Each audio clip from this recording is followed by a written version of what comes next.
Greetings, Earthlings and intergalactic electric warriors alike. Thanks for tuning in to another episode of the Crash Bang Boom podcast. Today's guest is drummer Andy Granelli of the Distillers as well as Seized Up.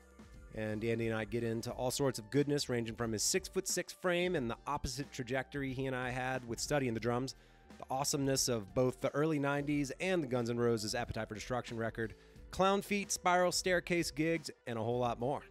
So I hope y'all enjoy the chat. Crash Bang Boom podcast can be found on iTunes Podcast, Spotify, Stitcher, Luminary, Google Play, Podbean, and Amazon Music Podcast, as well as many others. Feel free to check out any of the previous 200 plus episodes and give me a like, a subscription, and or a positive review. Shout out to my sponsor, New Orleans Record Press. If you're looking to release some vinyl, hit them up at neworleansrecordpress.com to check out all the electroplating, mastering, design, packaging, vinyl coloring options, and more. And they even got a real-time quote generator to add it all up and keep tabs on all that goodness. They also print 12 and 7-inch records in 150 and 180 gram variants, and they do small runs of 100 and larger runs up into the thousands. So hit them up, and that's neworleansrecordpress.com. All right, without further ado, here we go. Andy Granelli, Crash Bang Boom. Crowds go mad with joy. Yeah! All right, Andy Granelli of the Distillers and Seized Up, formerly Darker My Love, formerly Nerve Agents. How are you doing, my man? I'm doing great. Thank you very much for having me. I appreciate it. I love the podcast, and I'm stoked to be here. Nice, man. Not sure what the Distillers are getting into, and we can certainly get into that, but what have you been doing with yourself in the absence of touring and gigs and, you know, whatnot with what would most likely be downtime, at least from those creative outlets? So I have a day job, and I've been just cranking away at my day job. And I work for Bell Helmets and Giro Helmets, and I run the test lab and the prototype shop for them. So, you know, during the pandemic, everything's been closed, right? Offices are closed, no one's around, people are working remote. But the nature of my job is that I kind of have my own space in the building, being the prototype shop and the test lab. So I've still been working on product by myself here in the shop. So I've been still going to work every day and kind of doing the same thing, which in a lot of ways has been nice, to be honest. You know, with everything being so insane, to kind of keep same routine going has been great. Nice. How'd you fall into the world of helmets out there in LA if we didn't specify your location? Well, actually, I live in Santa Cruz. Oh, you're in Santa Cruz. Okay. Yeah, Northern California. I have always worked in some form or fashion in, like, the bike industry or action sports, you know? Gotcha. If it wasn't working for, like, a skateboard company or snowboard company or bikes, you know, it's always been something like that. And I moved to Santa Cruz in 2010 from San Francisco. And in San Francisco, I was working for a bike shop. Moved to Santa Cruz and started working for a bike company here in town. And then Chuck Platt, who is the bass player for Good Riddance, worked for Giro. And I'd known Chuck since I was like 16, you know, just from playing in bands and stuff. And there was an opening in the shop, and shop work is kind of up my alley. So it just all happened, all came together. And I've been here now like 11 years. Wow. Damn. That's a hell of a stretch. Yeah, it's been good. You know, as far as places to work go, it's a good one. You know, people are cool. The industry's cool. And I don't know. Yeah, man. You know, it's a long-standing sort of phrase when people say that they found punk rock in the sort of tectonic shift or realization that ensued.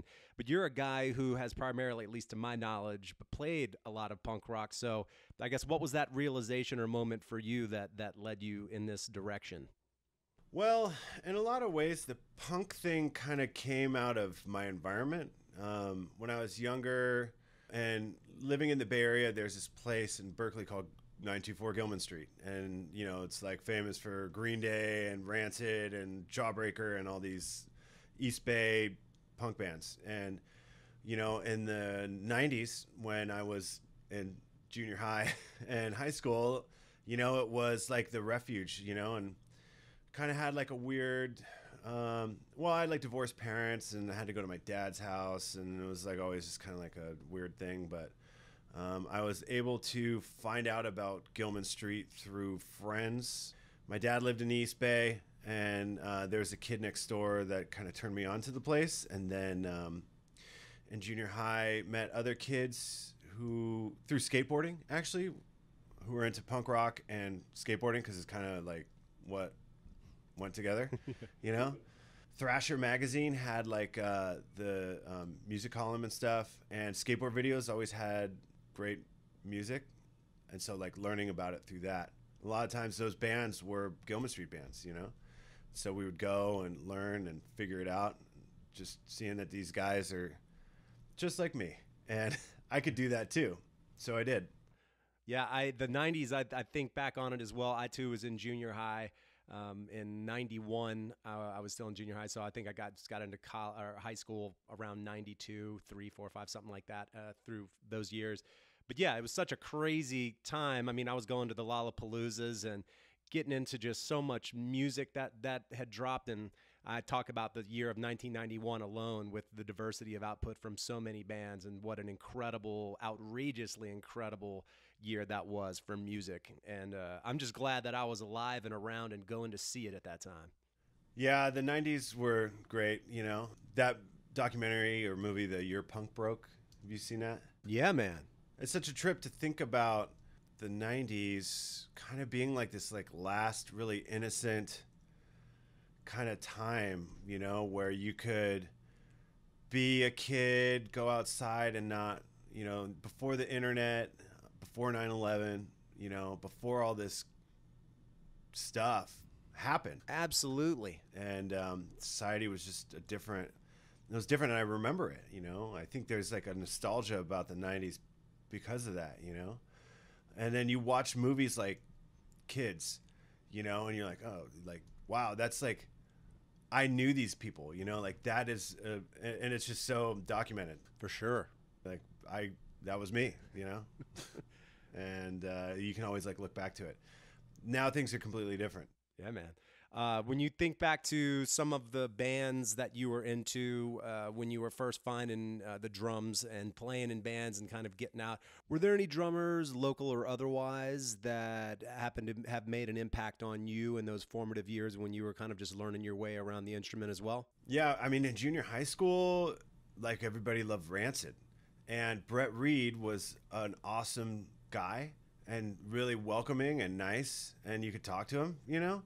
And I just loved, you know, I would always watch the drummer. I'd go to Gilman Street and go to these shows and always watch the drummer. And, you know, I'd always just watch Brett, watch him play, and I totally ripped, you know, so much of my early playing off of him, you know? Sure, man.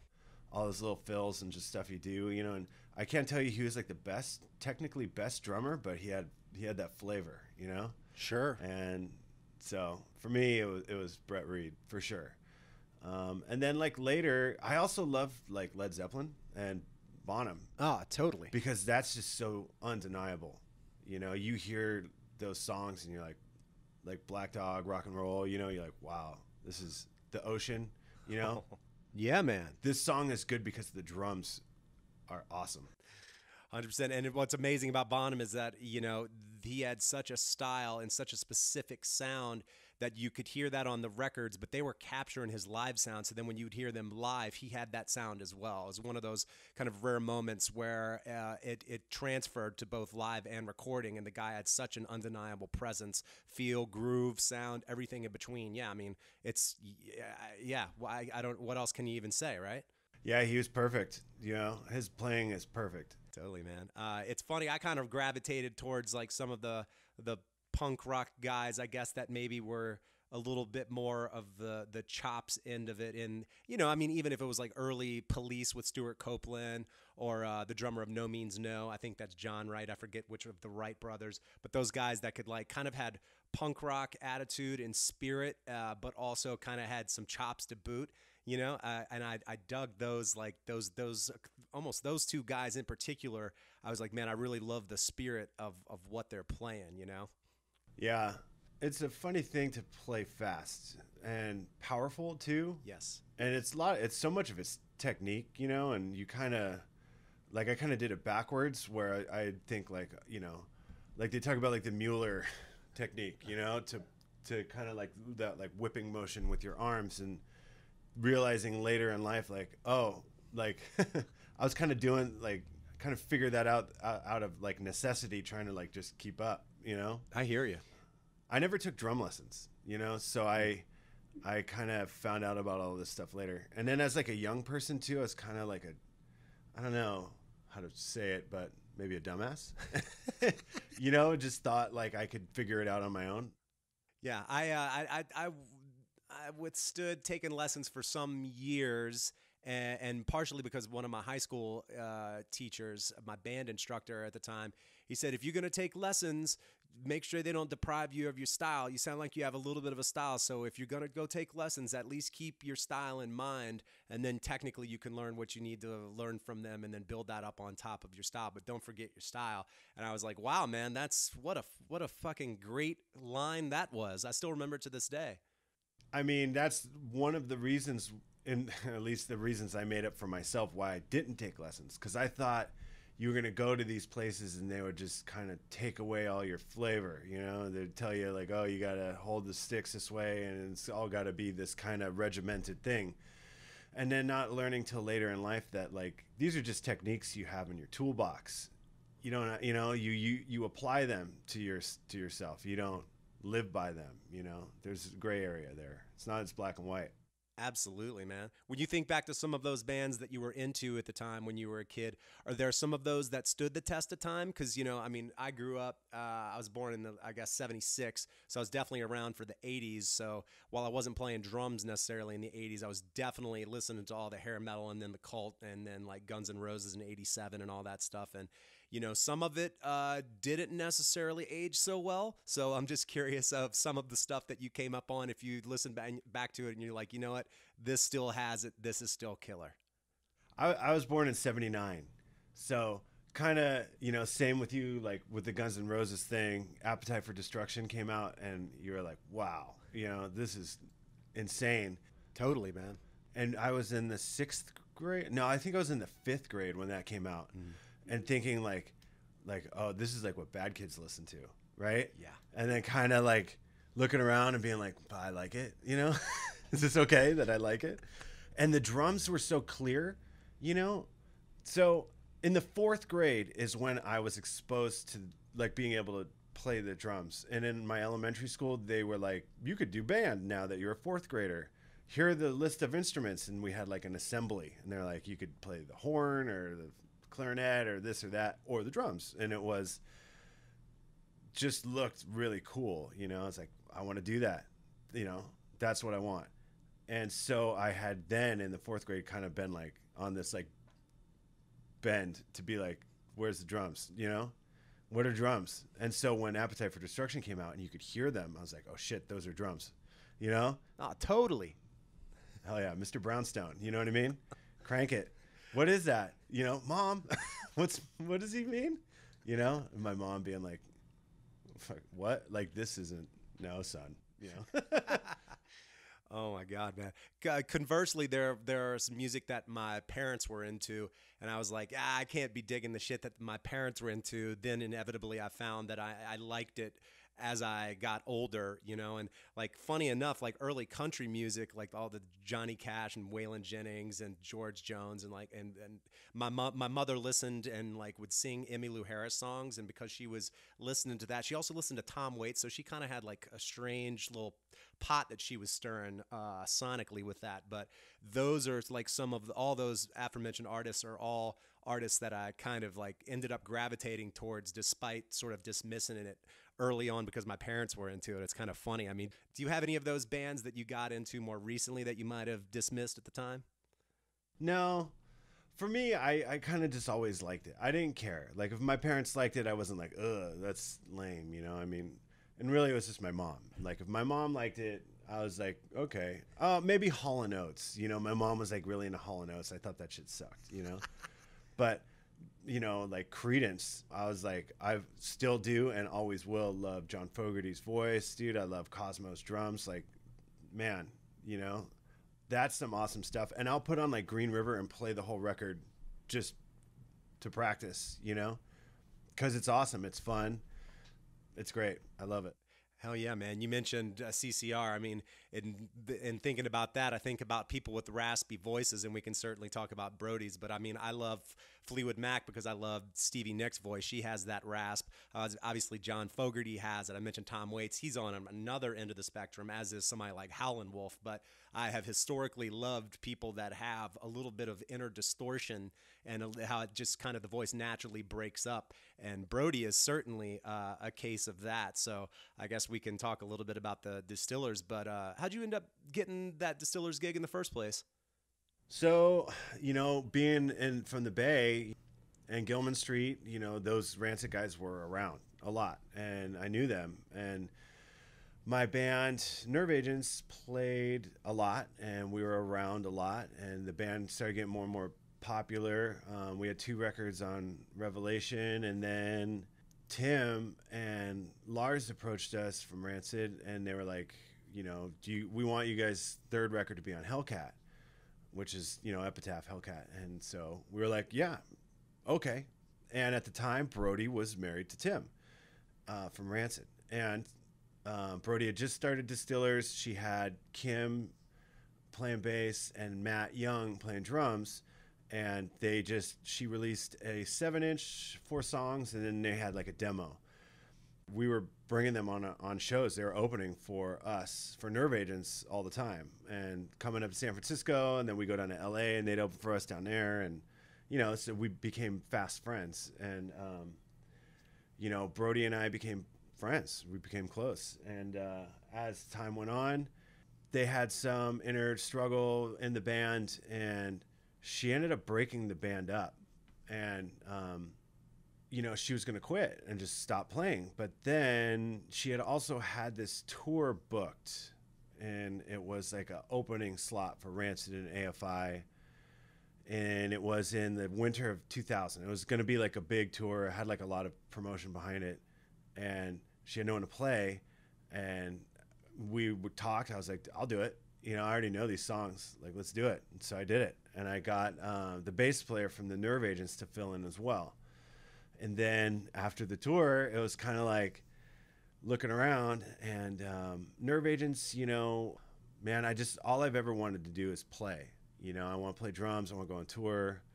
And I dropped out of college to do this, you know, and I wanted to do it. And the other guys in the band kind of didn't have the time and capacity to do it as much as I wanted to. So I tried to do both. And unfortunately, I ended up kind of killing the Nerve Agents. It just didn't work out, you know? And it was a time where I think it's different now. Like, guys, I think players can be in all kinds of different bands now, and you just make it all work. But back then, I felt like you had to be loyal to your people, and you couldn't do that, you know? You couldn't be like, you know, the hard part about being a drummer is you're not your own artist in a way. You're like a complementary piece. So you end up kind of playing with other people, like you rely on them. For sure. You know, and if they're not like on the same page as you timing wise or schedule, like, dude, it gets tough. So as a drummer, as an artist, you're trying to make your own way too. Sure. And then you find yourself at this place where the other guys in the band aren't there either. You know, so it's like, what do? You know? So I kind of felt like a choice had to be made. So I made it. You know, I made the choice of working more. And that's the choice I've always tried to make, to work more. I think work is good. It keeps you honest. And I mean, we live in a society where you got to make that money. So if you're not working, you're not making that money. And simple, you know, I grew up poor, so I don't want to go back. Don't want to go back there again. And so I fucking work. And that's what I did. And that's when I joined the Distillers.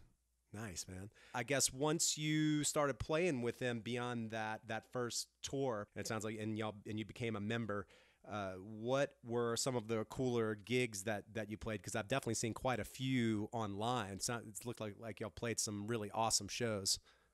Yeah, we did. I mean, we've done everything together, Brody and I.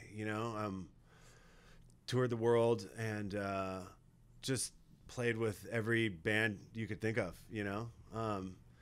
But I mean, things of note, like growing up in the '90s and like being of my age, like Red Hot Chili Peppers were like big for me, and like Mother's Milk was like a big album. I like loved that record. Fuck yeah, dude. Yeah. Which I mean, Jack played on Mother's Milk. I think Chad Smith came later, but No, Jack. So Jack Irons only played on the song "Fire," the Jimi Hendrix cover. Chad Smith is on all the other songs, and actually, Fish from Fishbone plays on another track on Mother's Milk, and then after that, it's all Chad Smith. Okay, well, some great LA moments were practicing, going to LA, and then being in the band, being in LA, and then we practiced at the studio is behind where Amoeba used to be, and this building's not there anymore, but the Chili Peppers had a place there too, and so we were in there like all day long, and then so were they, and then we just kind of like all started hanging out, like become friends, and like dude, this is fucking Flea. And then like showing up to practice and like kind of getting set up and hanging out, and then hearing like Chad and Flea like jamming, and being like, dude, this is sick. Yeah, man. And then like LA's like such a trip because everybody is there, and then you'll be, and especially at these like practice studios, you're like, what the fuck, like you'll be standing there and like James Brown walk by and you're like, oh shit, and then Chad Smith and Flea are like jamming in the next room, and then the guy from Love and Rockets will pull up, and you're like, okay. Hey bud. Wow, that's really cool, man. Of some of those bigger shows, were there any particular ones that are especially memorable? Yeah, I mean, like the Reading and Leeds festivals were always pretty huge. It's like 90,000 people. I mean, we played in 2019. We did Reading and Leeds, and it's like, damn, they just keep going. There's people for days. And that was great. That was a great feeling too. And we played that festival in 2005 to 90,000 people, and that was great. And then to come back, 15 years later and do it again, it's pretty badass. 14 years later. Absolutely. And then, like doing those like arena tours and stuff, it's fun, man. It's validating too, that your hard work is paid off and you're out there doing it. There's no better feeling, really. You're your own boss on your own talent, and your own hard work, and you're out there playing in front of people who are into you. That's the frosting on the cake, 100%, man. And you look like a pretty tall guy. How tall are you? I'm 6'6". So you're pretty fucking tall. It's funny you bring this up right now too, because I've been, and we're talking about like drums, and I've been watching a lot of drummers and like interested in technique and more of like ergonomics in playing too, and noticing that like a lot of drummers, I'm always like, if you look at Bonham, his snare drum's like here, he's got it like tilted, towards him, but it's like up at his chest kind of, and just how do you get like that articulation and power through your stroke? And as a tall guy, and I have like long legs too, my legs would get in the way a lot. And I like look at pictures of myself from like back in the, from throughout time or whatever, and be like, always noticing like my hand's always hitting like the top of my thigh, So I've been working a lot in practice recently, especially, and like, how high can I get this shit? How high? And then also still having like the kind of posture, like you see some drummers who sit all the way down, like Tommy Lee. Like his thighs are like pointing up. Oh, totally. You're like, dude, how do you do that? Actually, Bonham was kind of like that too. He sat really low as well, and he had that foot, dude. It's so fast. I just don't know how they do it. But yeah, being tall, playing drums, it can be a challenge. You have to figure it out. Yeah. One of the things that I've noticed as well, I mean, I'm 6'2". That's crazy that you're 6'6".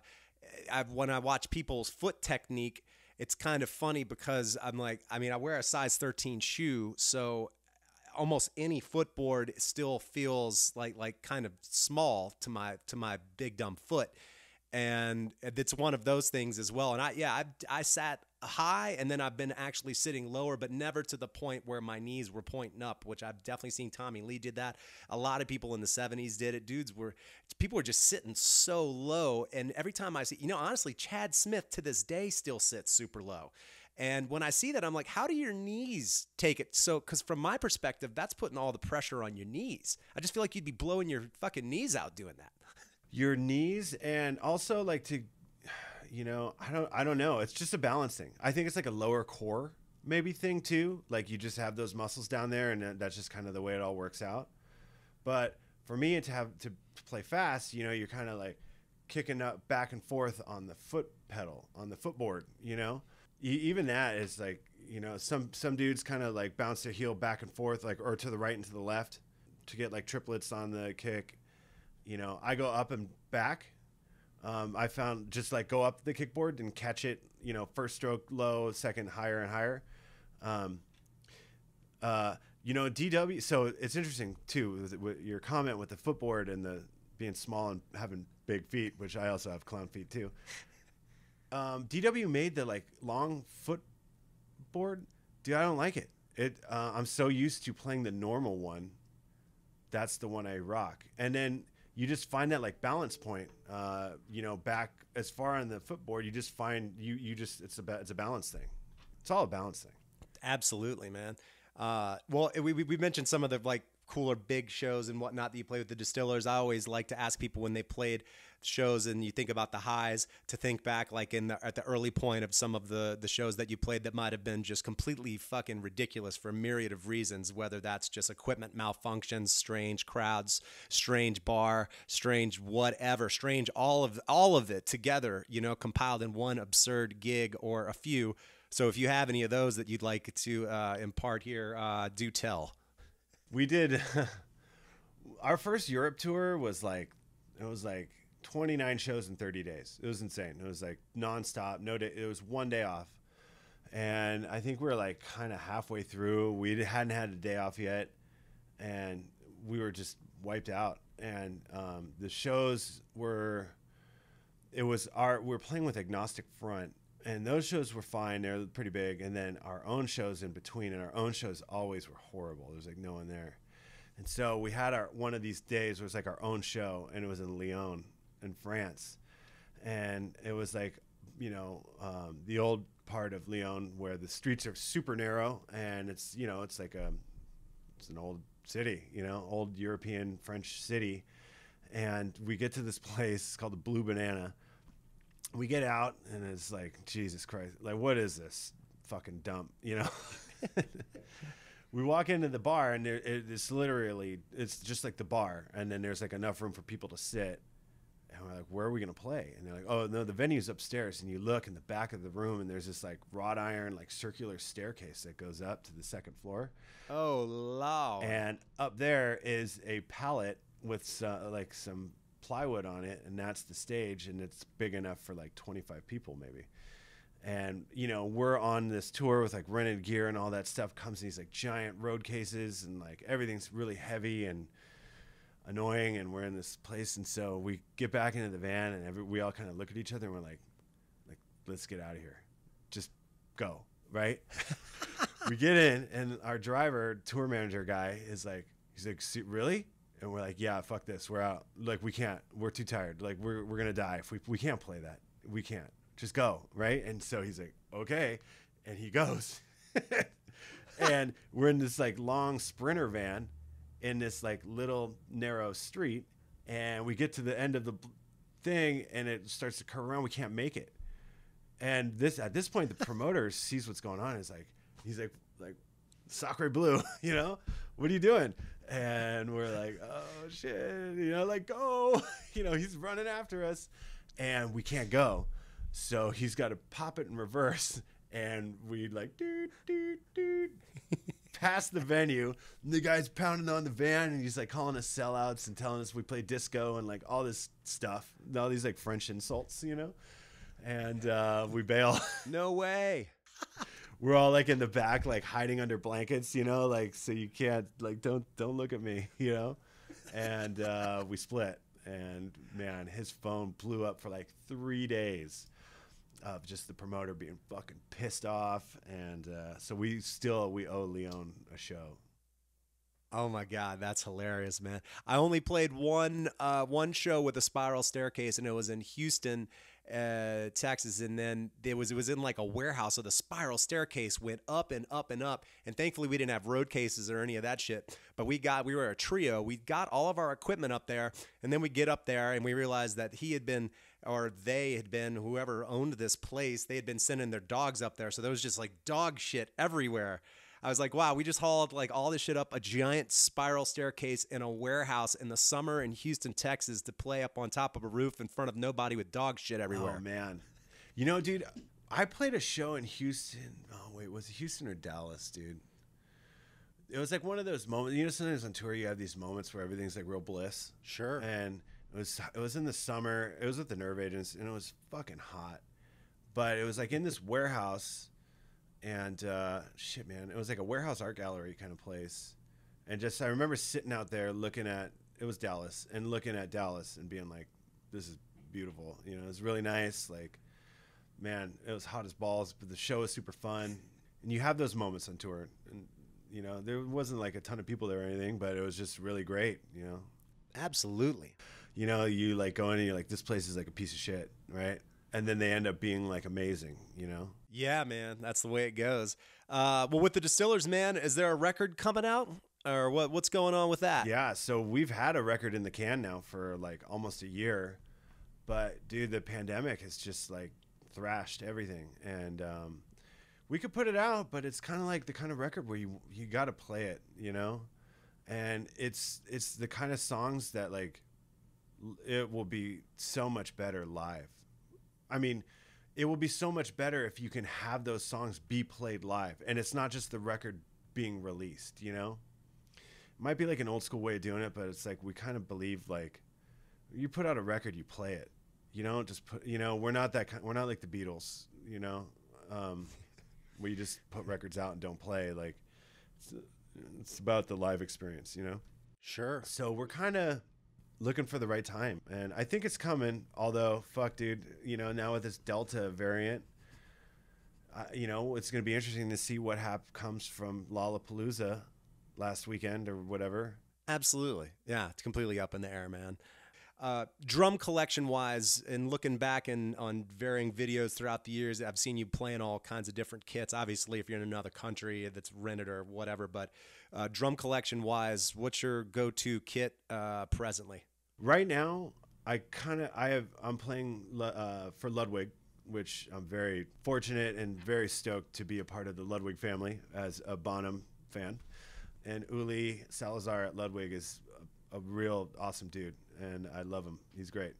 Super supportive. I have a Vistalite kit from them and a classic maple kit. Oh, nice. And I kind of go back and forth between loving them both. All great kits, man. Recently, Distillers did a live stream thing around Christmas time, and I played the classic maple, and it sounded great, you know?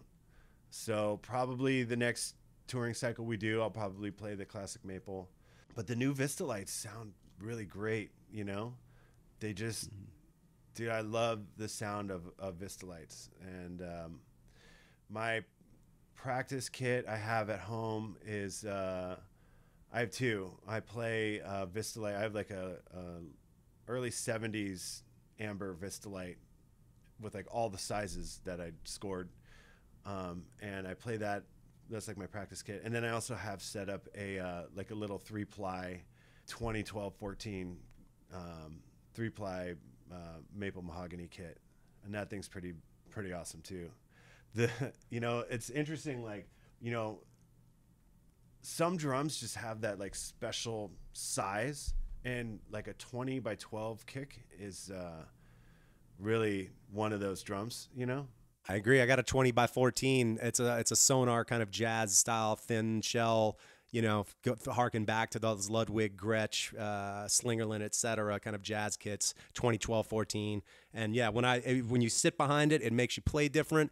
The tones are very pure, very awesome, very warm, and the bass drum in particular is just like magic. Yeah, dude. I mean, ambassador heads, no porthole in the front, and it's just unreal. Like, those drums sound so great. Right on.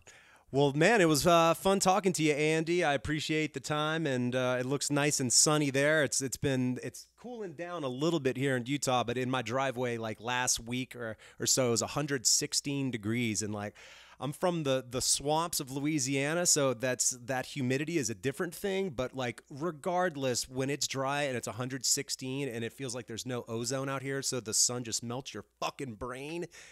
It's super hot. Yeah, that's a lot, man. That is very hot. Oh my God, man. Well, man, it was fun talking to you. And yeah, I look forward to this Distillers album coming out sometime soon, and we'll have to stay in touch. Yeah, sounds good. And thanks for having me. I really appreciate it. And if I were a betting man, I'd say that record will be out by March. How's that sound? I like the. It'll be on Rise Records, Distillers record. Let's say by March. I like it, man. Right on, brother. Thank you.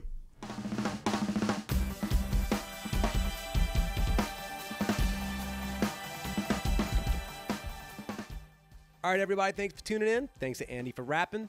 Always a good time catching up with him. I'm definitely a fan of the Distillers and love that good raspiness like I was talking about in the episode. So I hope y'all dug it. We'll catch you on the next one. Crash, bang, boom.